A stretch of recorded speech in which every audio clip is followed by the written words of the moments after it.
នេះគឺជាករណីជនជាតិចិនបើករថយន្ត Mazda Goma ដែលមានពាក់ស្លាកលេខ 2AW 7220 គាត់ធ្លាក់ផ្លូវទីតាំងកើតហេតុគឺស្ថិតនៅក្នុងតំបន់សេដ្ឋកិច្ចពិសេសតៃសេង3ស្ថិតនៅក្នុងឃុំព្រៃកគីស្រុកចន្ទទ្រាខេត្តស្វាយរៀងកើតហេតុនៅយប់ថ្ងៃទី24ខែកញ្ញាឆ្នាំ2025ហើយរថយន្តនេះបើកបរដោយជនជាតិចិនហើយសង្ស័យថាជនជាតិចិននឹងស្វឹងស្រាបើកក្នុងលបឿនលឿននេះតាមពលរដ្ឋដែលគាត់ឃើញហេតុការណ៍ហ្នឹងថាបើកមកក្នុងលបឿនលឿនហើយបុកដើមកោះយ៉ាមដើមដាច់ធ្លាក់ចូលទៅក្នុងទឹកស្រែតែម្ដងបងប្អូនសំណាងដែររថយន្តនេះគឺ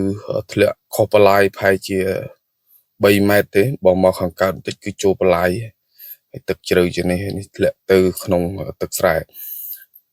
ហើយក្រោយកើតហេតុជនជាតិចិនហ្នឹងក៏បានទេហៅរថយន្តស្ទួចដែលកំពុងសាងសង់រោងចក្រដែលស្ថិតនៅក្នុងតំបន់សេដ្ឋកិច្ចពិសេសតៃសេង3ហ្នឹងហៅមកស្ទួចរថយន្តនឹងយកទៅ